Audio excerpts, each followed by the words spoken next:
Keep going. Oh, I'm just saying that there were 3 faculty brass from UCLA that were in my class in high school and went out to UCR that first year. And so we knew about it. Other people in the world didn't. And it was a great school. Terrific. And it still is. Yeah, but I mean, it was a wonderful place to be. I don't know. The only thing it suffers from is the Riverside's reputation because of the smog from the 60s and 70s, which isn't the case anymore. But anyway, go ahead. Even then, the smog wasn't really that bad. When we got here in the 70s, it was bad. Well, But Mother, through her work with Clean Air Now and the South Coast Air Quality Management District, has made things so much better. yeah. Anyway, It's not like the 70s.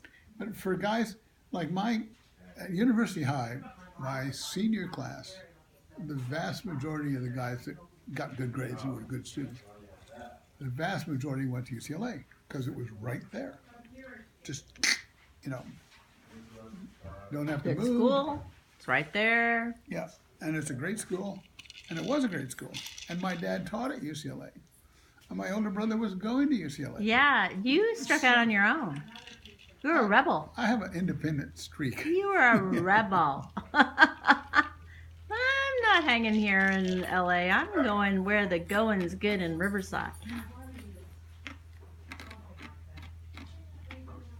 Well, Larry Davis, one of the It's your Wallace. It's a little like Wallace Stegner. one of the kids there was Larry Davis. And Larry Davis, his father was Haven Davis, who was the head of the UCLA, church thing. What are they doing?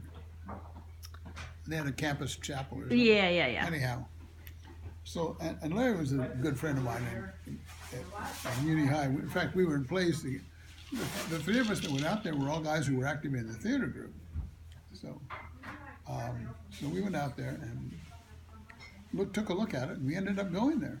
It was good. I loved it. UCR, I know. Yeah. Me too. I mean, I'm sure it changed my life in some ways, and it could have gone better in other ways. But what the hell? What the heck? Yeah. You've had a great life. Yeah. And Uni High was good for me, partly, because of the tennis. Oh, okay. The tennis at Uni High was okay. Uni's tennis team. Maybe they nailed that on Friday. The number 1 guy in the team was nationally ranked number 1. The number 2 guy was nationally ranked number 3. And we had about 8 tournament players on that team. We could have beaten the vast majority of colleges. Not all of them, not the fancy college, but the majority of colleges we could have beat. We virtually never lost a match to anybody the whole time I was there.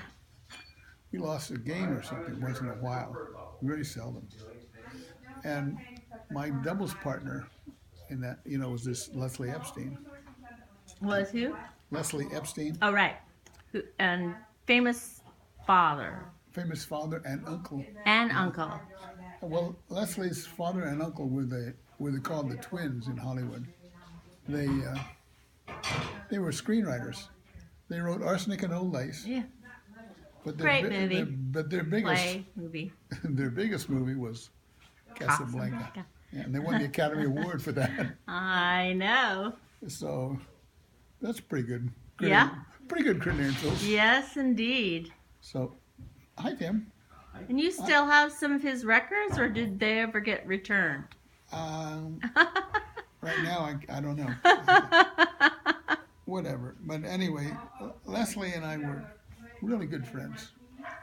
And when I went out to UCR, I didn't have a car, and Leslie had a car that his mother had given him, and he didn't want it because he was at Webb School. He was a year younger than I. Oh, yeah. I didn't know that school had started all the way back then. Oh yeah. So anyway, he gave me his car for a year. It was a Woody Ford Ford convertible. Anyway, it's kind of funny, isn't it? Yeah, I mean, he gave it to you? He lent it. Well, I know, but that's still for a year. That's I had the wine, but I decided I know. Oh, here, see if I It put was- my glasses on. That was the all-time great car. Almost where you live. It's not the greatest. It's the greatest looking car. I've still thought in my whole life, if I ever got to be a billionaire, one thing I'd do, I'd get one of those old Ford Woody convertibles, just like that one. Retrofitted with seat belts, I hope. Well, you know, I don't know. What do you think? We'll give it a thought. For you and your wife. Yeah, you know, Leslie is a professor of English back at Boston, Yeah. Boston College, I think, Right. or Boston University, whichever one. Actually, And he's written the definitive book of the Warsaw Ghetto. On the Warsaw Ghetto, but hold on, I'm going to